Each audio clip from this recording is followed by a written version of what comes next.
When it comes to failed inventions, bad ideas run the gamut. But in all likelihood, no other single invention has spawned more failed spin-offs than the automobile.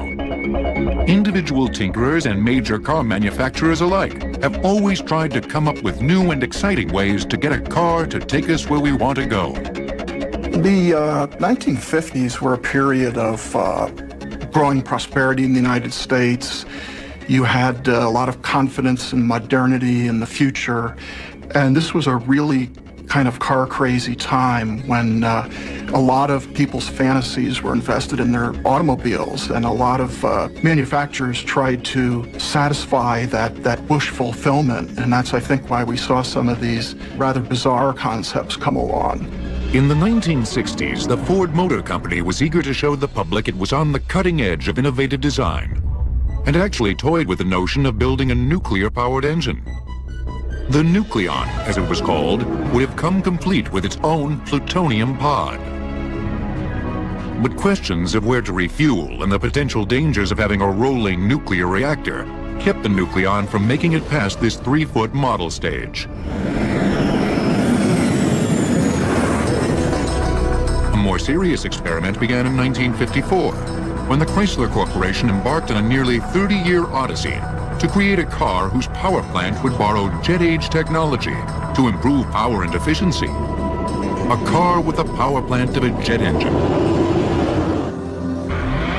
October 1963 saw the arrival of Chrysler's new turbine-powered car. Engines built by American engineers were sheathed in a European-styled body, co-designed with the Ghia Corporation's top Italian designers. With 80% fewer parts than the standard car engine, Chrysler was also promoting the turbine's simple design and reliability. Here is full power potential for instant acceleration and outstanding climbing ability. The driver is assured the same control he can get in the best conventional passenger car, even on the steepest grades. The car's engine was surprisingly simple in design. Air would be drawn into the Chrysler's compressor, where temperature and air pressure would be dramatically increased. The air would then be forced into a burner, where it would mix with fuel, creating combustion. Heated gases would then expand through a series of turbine wheels to transform thermal energy into mechanical energy to turn the car's wheels. Power and handling for the Chrysler turbine was equal to anything else on the road. However, acceleration was sluggish due to the turbine's lag in engaging the transmission. But the Chrysler turbine did have one fascinating feature. It ran on any combustible liquid. Gasoline, perfume, or even corn oil. All worked equally well. There's an anecdotal story that at the proving grounds, they had poured scotch into the tank to see if they could make it run that way. And when they were done running it, a couple of salty old mechanics in the garage were very unhappy that they wasted scotch in such a manner. The project was ultimately deemed unfeasible, largely because production costs would have been too high for consumers. Research in new metal alloys able to withstand the turbine's high operating temperatures was also lagging. 50 cars were built by Ghia of Italy in Turin. They sent these to the United States for evaluation. They're all fitted with the motor here in the United States. After 7 years, when the program was done, due to tax and customs reasons, all but 9 of the vehicles were destroyed. Chrysler finally abandoned the turbine engine concept in 1981. But surely the most unusual failed car design was the product of a German amphibious aircraft designer, Hans Trippler. The amphibious car came out in the mid-60s when the Bond movies were big, and the notion that you could just head into the water to escape pursuit had a kind of escapist appeal. For 9 years, beginning in 1960, Trippler exported nearly 3,000 of his amphicars to the U.S. Each amphicar came with the standard 4-cylinder engine and its own bilge pump. A false bottom floor protects electrical wiring and gives added protection from leaks. A dash-mounted switch engages the transmission-powered dual propellers.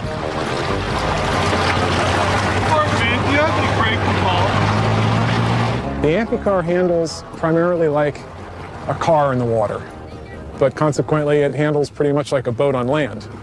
The twin propellers in the rear turn in the same direction Only one way can you turn pretty efficiently. The other way turns kind of like the Queen Mary.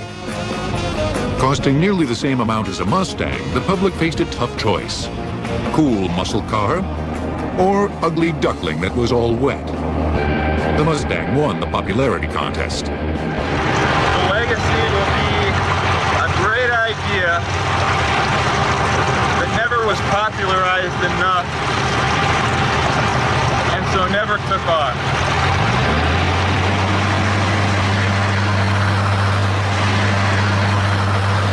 But the biggest flops in the auto industry have come at the hands of giant-sized personalities, chasing their dream of building the perfect car. A former Ford designer, Preston Tucker, was one of those dreamers. His plan was grand, some said foolhardy, to build a car company from the ground up. Preston Tucker was, above all, a salesman. And like all salesmen, the first thing he sold was himself. And he was a man with lots of ideas. He was always promoting these ideas. After the war, when the market was exploding, he thought that he could build an automobile. Starting an automobile company from scratch in 1948 was actually a virtually impossible task because the capital required was so huge that nobody could come up with it. Tucker's vision for his four-wheeled namesake was to build the safest car on the road. He designed this car, a rear-engine car. He put a lot of emphasis on safety, making a crush-proof passenger compartment and a pop-out windshield. And the idea was that in an accident, when you went forward into the windshield would pop out and you wouldn't cut yourself. The Tucker's most memorable feature was the Triclops, a third headlight that turned with the steering wheel to continuously light the road ahead. Long before a single car was produced, the savvy Tucker was conjuring ways to generate buzz for his dream car. One of the ways to promote the car was to build the radio for the car. And you could go in and you could buy the radio for your Tucker. And to make sure that you were always aware that that was a radio for your Tucker, why the buttons, the push buttons on the radio had the letters T-U-C-K-E-R on the one on each button. But when Tucker began selling stock in his fledgling enterprise, his dream began to evaporate. Once word spread that the government was investigating Tucker's business practices, investors' money quickly dried up. It's safe to say that more shares in Tucker's company were sold than actual Tucker automobiles. In all, only 50 cars were ever built. Another man who shared a passion for elevating the automobile's design was Edsel Ford, Henry's son. Killed during World War II, the Ford company wanted to honor him by attaching his name to their newest project. Up to now, we at Ford have called it simply the E-Car. Today, it gives me a great deal of pleasure to announce its official name, Edsel, in honor of my father, who served as president of Ford Motor Company. The Edsel has, of course, gone down in history as a synonym for failure. And it's unfortunate, first of all, because the Edsel, with its rather odd name, is actually named after Henry Ford's only son. Some people think it was ugly, other people just think it looked funny. The irony is that Edsel Ford, after whom the car is named, was a man of impeccable taste, and he was the inspiration for what is regarded as one of the most beautiful cars of all time, the original Mark I Lincoln Continental. Among the things that the Edsel was immediately ridiculed for was its distinctive, what they call the horse collar grille, but which became more commonly known as the toilet seat grille. Only 3 years after its debut, Ford pulled the Edsel from its lineup. Estimates place Ford's cost for marketing and building the Edsel at somewhere between $250 to $350 million. The industry's biggest flop. There's no telling what new inventions will come rolling down the highway in the coming years, but perhaps the future of automotive transportation lies in the skies above. Next, cars that fly and men that soar without wings. The Wright brothers built the world's first successful airplane here at their bike shop in December of 1903. And since that fateful day, there has been no shortage of failed attempts to invent a different, if not better, kind of flying machine. Keep your eye on the bird. Cuckoo, cuckoo. By mid-century, America's love affair with the car was in full bloom, and marrying the airplane and automobile seemed a perfect tonic for quickly and easily moving a world of adventurous souls. I think there's just something in the crackpot inventor that loves the idea of marrying two things that don't really go together. There are a number of flying car attempts over the years. Recently, someone tried to make a flying Pinto, which, with its history of fuel tank explosions, would seem to be doubly alarming. More than 75 patents for flying cars have been issued since 1917, but only one, Molt Taylor's 1949 Aerocar, attained any lasting notoriety. Moulton Taylor was inspired to build an Aerocar because he believed that in the period after World War II, there were lots of pilots and we had very congested highways. Very possibly he could develop a flying car that would alleviate some of that ground congestion in the form of a flying car. With the flying car, you had necessary compromises. The car itself was not particularly roadworthy. It wasn't heavy enough to be safe on the road. When you just put wings on this thing, you have a rather clunky airplane. The notion that just ordinary drivers would be flying around, particularly over major cities, is alarming in itself. Same guys that cut you off on the highway at 65 miles an hour would instead be cutting you off at 10,000 feet. Still, the Aerocar had some unique features. It was the first U.S. rear-engine car with a front-wheel drive. An aft-mounted drive shaft powered the pusher prop, while the rear wheels were allowed to freely spin, a critical feature for smooth landings. An earlier version of a flying car, Robert Fulton's 1946 Airphibian, had a single cumbersome fuselage and wing component that necessitated stowage at local airports. Unfortunately, it's an invention whose time has not yet come, and it never really gets off the ground. Molt Taylor's Aerocar, on the other hand, strove to keep travel flexible with its foldable and towable wings. Flying into a storm? Find a runway, land, tow your wings to clearer skies, and resume your airborne journey. While its lines aren't particularly aerodynamic, the Aerocar required only a standard small craft runway. Still, red tape kept the Aerocar mostly grounded. The market is too small to build a flying car where you have to be a pilot, a driver, you have to have an FAA medical, you have to have all the other licenses to operate radios and things like that. A high price tag and the inconvenience of attaching and reattaching wings also helped kill the dream of flying cars for the masses. Only 5 Aerocars were ever built, leaving us with only the fantasy of flying out of a rush hour jam. Man being powered through the air without benefit of plane or balloon is today a reality. Tomorrow, he may even be a traffic problem. For many, the 1960s rocket belt remains the most intriguing flying invention that failed. There were several incarnations over the years. The first was built by the Bell Jet Labs. The original intent of the hydrogen-powered rocket belt was to provide soldiers with a means for aerial reconnaissance, ease of travel over difficult terrain, and a stable weapons-firing platform. The rocket belt failed on all counts. It was too loud to provide safe spying, held only enough fuel for 21-second trips, and was too complex to fly and fire weapons at the same time. The most famous version was designed and built by famed Hollywood cameraman Nelson Tyler, whose rocket belt flew over the 1984 Olympics.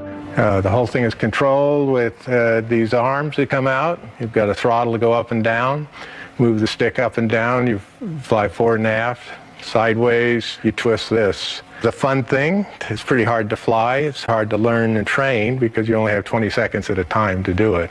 If the rocket belt fails, you just fall like a brick, except you fall with this thing on your back and all this fuel so that when you crash, you burn, you know. The rocket belt is powered by a specially formulated 90% pure hydrogen peroxide mix. Forced under pressure through a series of fine silver meshes, a chemical reaction is produced that creates heat, water, and 300 pounds of steam-powered thrust. The military abandoned the rocket belt in the 1960s, unable to develop lighter fuels for longer flight times. But the sight of this strange contraption has made imagination soar with the possibility of Superman-like wingless flight. Of all the items in our stock catalog, there is only one which would have the high velocity and low wind resistance of flying saucers. The cover of a GI trash can. For years, people have sworn that flying saucers have appeared around Nevada's infamous Area 51, home of several supposed UFO sightings. There might be some truth to those rumors. Meet the Avro, a two-seater flying disc built in 1958 by the U.S. Air Force and Canadian manufacturers. Trying to capitalize on emerging jet technology, the U.S. military spent nearly $12 million on the futuristic Avro. Intended to hover at altitudes greater than 10,000 feet, the 3 turbine fans generated enough lift for a pilot and his passenger. The 927 pounds of thrust from the Continental turbo power plants was directed downward via internal shafts to create a hovercraft effect. The Avro was also equipped with a special side-mounting venting system to provide additional lateral control to prevent tipping. Engineers were never able to completely control the unwieldy Avro during untethered flights, or get it to lift more than several inches off the ground. Barely able to cross small ditches, the Air Force's hope for an all-terrain vehicle was dashed. Hovering discs, flying cars, and flying rocket men have all but disappeared from the scene. But some of the biggest flops have come at the hands of those with the most success.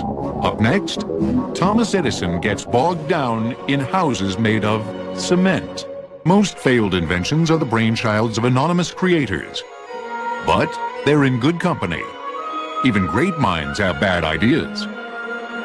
Thomas Edison, Nikola Tesla, and futurist Buckminster Fuller have all laid eggs during their otherwise successful careers.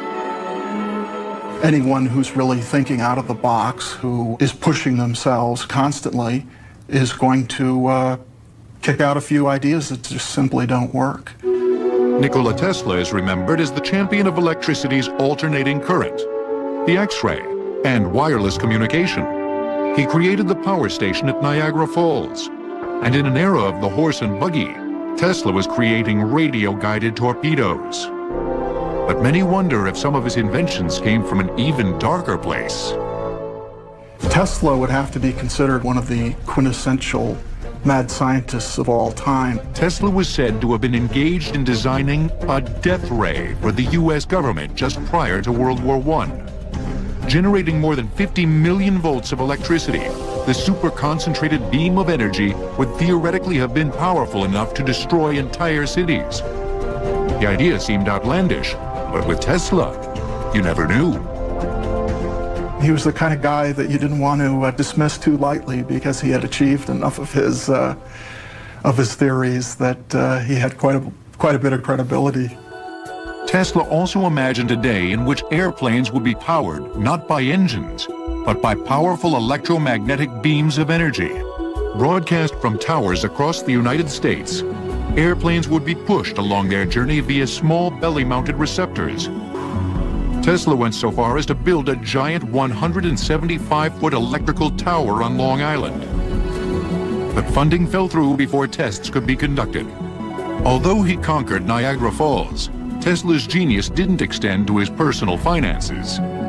He died nearly penniless, unable to test the countless ideas he scribbled in his notebooks each day.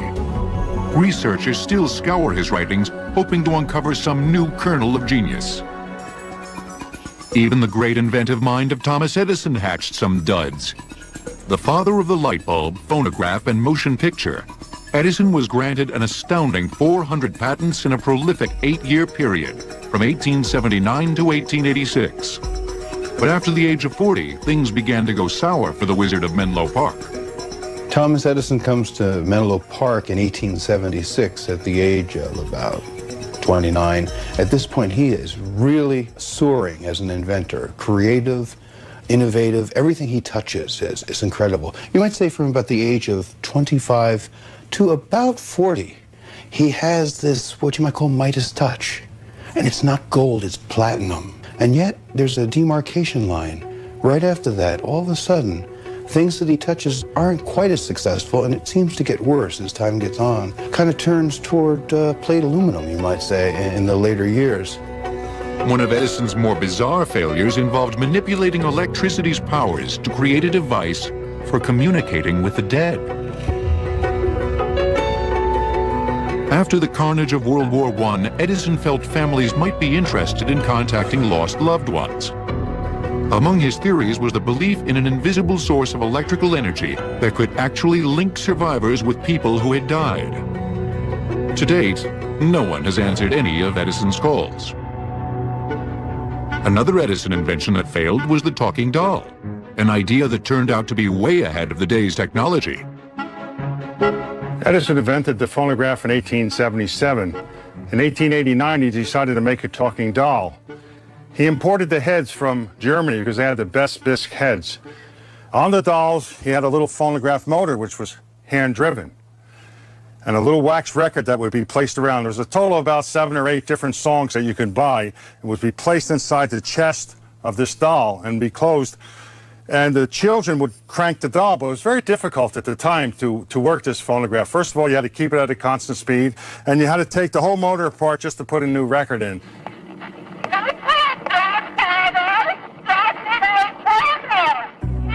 But the doll had 2 fatal flaws. The phonograph was too delicate for child's play, and the wax recordings wore out after only a few plays, leaving the metal stylus to grate against the steel cylinder. The result gave the doll a horrible screech that sent its tiny owners running. Edison folded the company in 1891. Another Edison idea that never got off, or in this case on the ground, was his design for a mass-producible house made entirely of concrete. The idea was not unrelated to the fact that Edison owned the Portland Cement Company, a major American supplier of concrete. Cement was very, very profitable to Thomas Edison. Yankee Stadium was made of Edison cement. The Panama Canal was made of Edison cement. So Edison was doing very well with cement, very profitable, a wonderful industry, and he started coming up with ideas what to do with cement. Edison stood to make a fortune if he could get Americans to fall in love with the idea of a concrete home. And to that end, he commissioned expensive and heavy cast iron molds of every part of a 2-story, 1,500 square foot house. All that would be needed to finish was plumbing and wiring. Edison even created an ill-fated line of concrete furniture for his homes, including couches and chairs.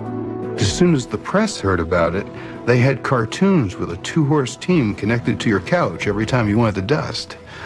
And Edison actually liked the cartoon. He hung it up in his office. In a day when the average house sold for a few $1,000s, the concrete house carried a heavy price tag of over $100,000. Mass production would be the only way to keep the homes affordable. Edison's cement works produced only 11 homes before going bankrupt. Edison wasn't the only well-known inventor to come up with an original and ill-fated idea for mass housing. Buckminster Fuller was a highly regarded engineer, inventor, and futurist. Michigan's Henry Ford Museum contains the only existing Fuller-designed Dymaxion house. Fuller's failed dream of lighter, cheaper housing is being reconstructed for public display. After World War II, there was everybody and his brother trying to get in and make a buck off the housing shortage. But Fuller had a totally different idea to revolutionize the housing industry, both factory production and a completely new engineering concept, the Dymaxion house, which stood for dynamic maximum tension. Unlike most homes which sit on a foundation, Fuller felt that certain materials performed better in tension. The entire house is suspended by wires hung from a central mast, much like an umbrella. Nothing rests on the ground. Fuller turned to an aircraft manufacturing firm to produce a lightweight and easy-to-ship aluminum exterior. The entire home could be delivered in a single tube. The cost of a new Dymaxion house was $6,500. The 2 bedrooms each had their own tiny prefab bathroom cubes. It's not what we think of as a bathroom today. It's a little bit close in there, folks. As well as imaginative revolving shelving units to maximize the restricted space. Like Fuller's later geodesic dome home, the Dymaxion failed in part because it was so different. Its one-size-fits-all floor plan made add-ons impossible for growing families. The house's round shape also gave homeowners headaches, trying to make square bookcases and couches fit into their new, round world. Like many others, Fuller's Dymaxion house may have also failed because he was just a bit ahead of his time. While some failed inventions tried making life easier, others came close to destroying it. Up next, a jaw-dropping glass of water.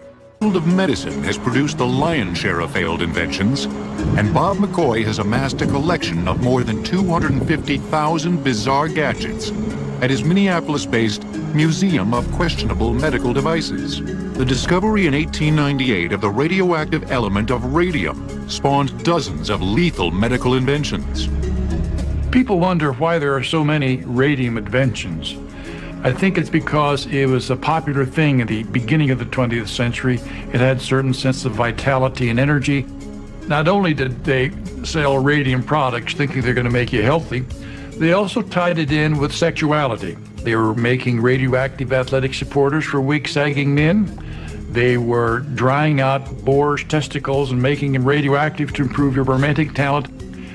They were making radium suppositories for men or women. A whole line of goofy stuff like this were being sold. Fast talkers attributed all manner of benefits to this hot fad. This was called the Cosmos radioactive pad, marketed to people who had arthritis with a promise that it relieved the pain of arthritis. Oddly enough, on the back it says, "Warning, do not open this and eat the contents of this bag." Who would want to eat a bag of radium? In the beginning of the 20th century, radium was big business. It was imported, for the most part, from Europe. Here's a grocery store selling radioactive water, claiming you have the invisible hand of Mother Nature in your body to make you healthy. All of this was going fine until a fellow in Pittsburgh began marketing these little bottles of Radithor to improve your romantic talent. A man in Pittsburgh drank 1,400 bottles of this. His upper and lower jaw fell off. That's when they realized this radium cannot be sold willy-nilly, that it was dangerous. Like radium, the invention of the X-ray also spawned a host of potentially lethal creations. The X-ray is discovered in 1896 and put into use almost immediately, and it seems miraculous to people. But then, as often happens with these technologies, they get a little warped and people begin loading on more expectations on top of them. Things snowball and go skidding off the road and become ludicrous at best and sometimes lethal at worst. Case in point, in the 1940s and 50s, shoe stores all over the country and the U.S. military were using the Adrian X-ray shoe fitting machines to achieve exact sizings. The appeal was to see your own toes wiggling in your shoes and seeing, oh, those are my toes. And to see if your shoes were too narrow or too short or too wide or too near or long. The company in Milwaukee produced about 10,000 of these things. And even though they were lead lined, there was no lead shielding around either the ports into which you put your feet or the various viewing ports. It had 3 of them, one for the customer, one for the shoe salesman, and one for parents in case they were buying shoes for their child. The amount of X-ray leakage is rather alarming. As a comic book enthusiast, I'm rather perplexed why we didn't have super-powered shoe salesmen as a result of all the rampant radiation bombarding these fellows that worked in the stores. Once radiation leakage was confirmed in 1950, the government ordered the machines destroyed. The arrival of electricity in homes generated a slew of new medical appliances, none of them with more dubious value than the prostate gland warmer. It was patented in 1918. It's supposed to excite a man's abdominal brain. Did you know men had abdominal brains? The U.S. Patent Office says we do.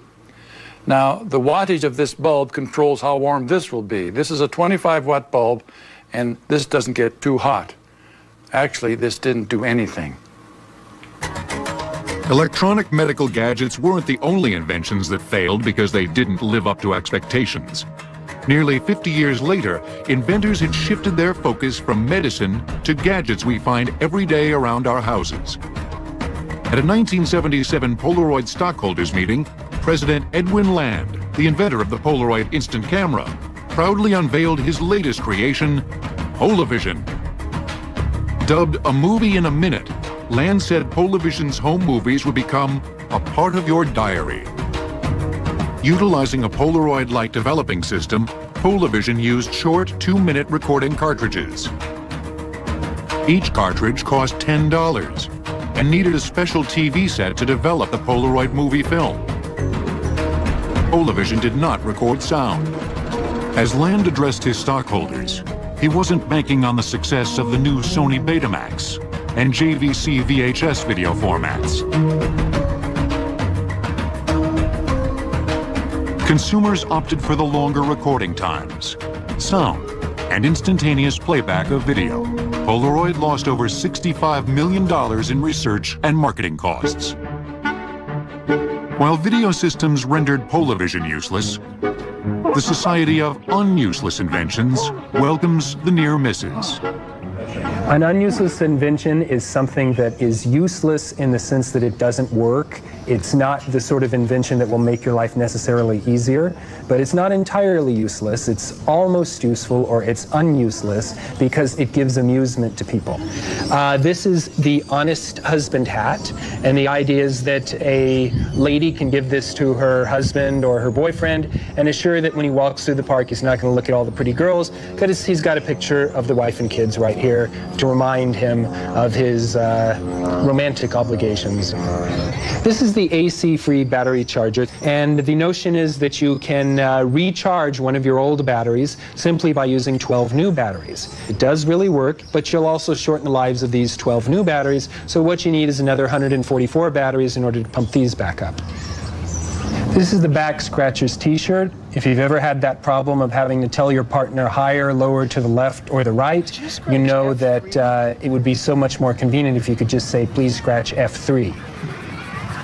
Oh yeah, oh, good. The unuseless inventions are a way of celebrating the fact that failure is just as important as success to the development of future technology. And today, with all the technology we have in the 21st century, we're standing as much on the back of past failure as we are past success.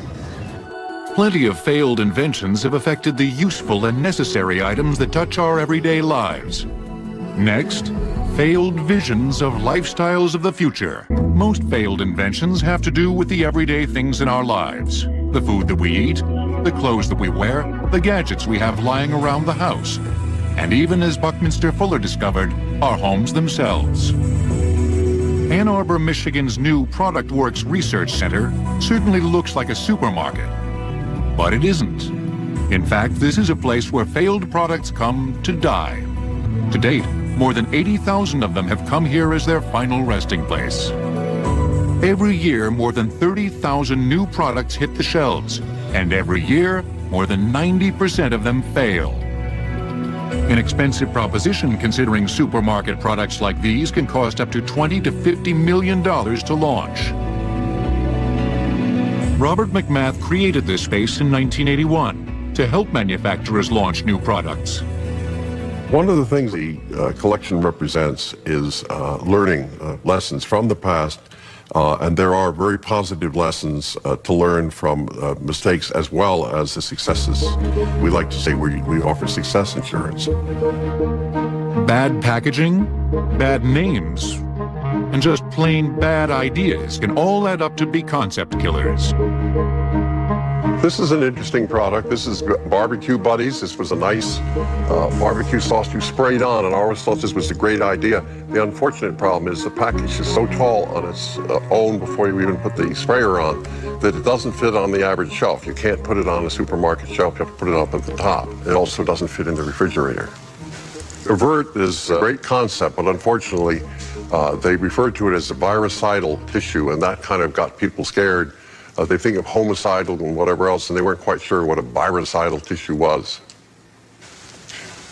This was an interesting product. It is actually a scrambled egg type product on a stick, and you can push it up. So it's a very convenient product for taking with you perhaps in the car.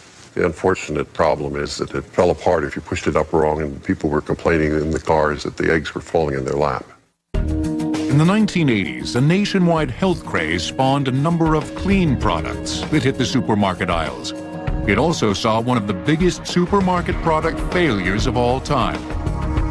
The notion was a smokeless cigarette that wouldn't involve burning tobacco, but rather a element that would produce the flavor of tobacco in your mouth through a plastic tube. The device was extremely difficult to light. Then sucking on this thing, they said, was enough to promote a hernia. The taste of it was compared to burning lettuce. Even the president of R.J. Reynolds admitted that the Premier tasted like crap. For many outsiders, the arrival of the Premier seemed like a kind of admission from Reynolds executives. The cigarette companies did not want to acknowledge that there were any health dangers of cigarettes themselves.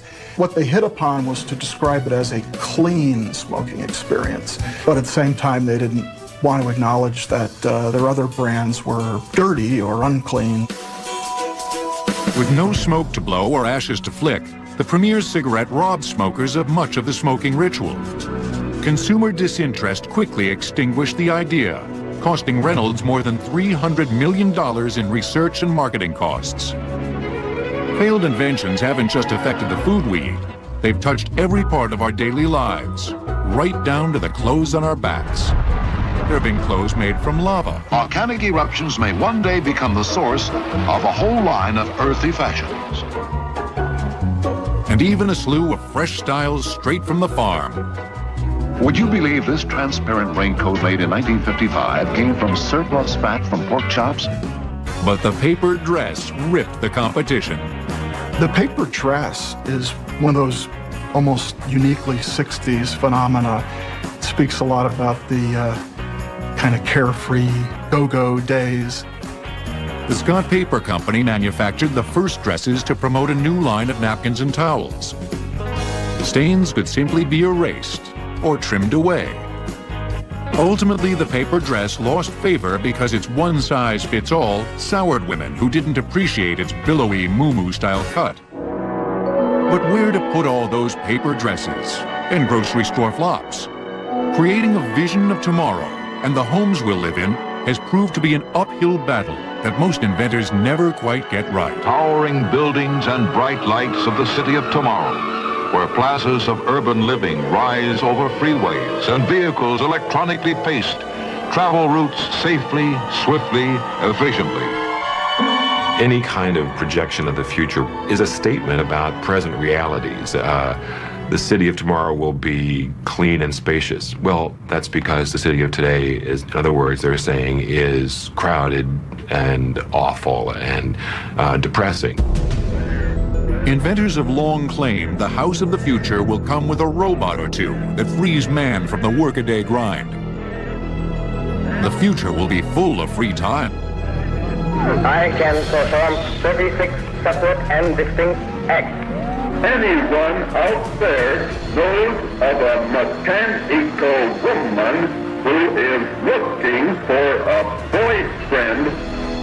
The robot is a powerful symbol of the world of tomorrow.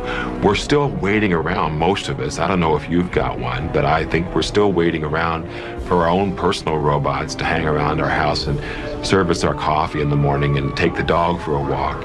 All of those things were supposed to have been here by now, and they're not. Inventors predicted time-saving gadgets would create unprecedented leisure time.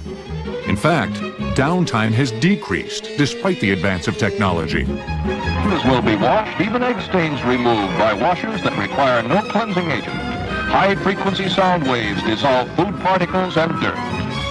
Inventors always claim that their devices are going to save you something. It's going to save you labor, going to save you time, going to save you drudgery. But because you can do it more often, you do it more often, and so you don't end up saving time. And so even successful inventions can be regarded as failures because they really haven't saved you anything. Major corporations oftentimes used the house of the future as a draw, as they became containers of magical devices. Would I like it? What a dream. Imagine how wonderful it would be to live in a house like this. Easy cleaning all plastic houses. High-tech toasters hidden in special space-saving compartments. And even conveyor belts to whisk away dirty dishes to sterilizers. With so much promise, the non-arrival of the house of the future is baffling. Come see the home of tomorrow. Well, we're often drawn to it as a kind of a spectacular piece of entertainment, but nobody really wants to live in something that looks like that. People just wanted something that looked like everybody else's. I think even when their inventions don't really happen, they've always provided us with something to think about. I think when we look at a lot of failed inventions or innovations that went nowhere, we are tempted to see it as a history of failure. But that's not really what it is at all. In fact, these are kind of testimonies to the human spirit. Without the courage to fail, without the courage to try something that may or may not work, we'd never enjoy the progress that we have. We should look at people who are great minds, great thinkers. Look at what they did. They're discovering new things. Yes, there were mistakes. Yes, there were some real bad ideas. But a lot of these bad ideas led to the formulation of good ideas by other great inventors, and maybe even the future, who knows? No matter that these ideas fell short of their intended goal, the world has a special place in its collective heart for forward thinkers, tinkerers, and daydreamers who march to the beat of their own drum. Necessity might have mothered a notion that only its inventor could love, but the creative spark, no matter how dim, deserves even the occasional nod of recognition.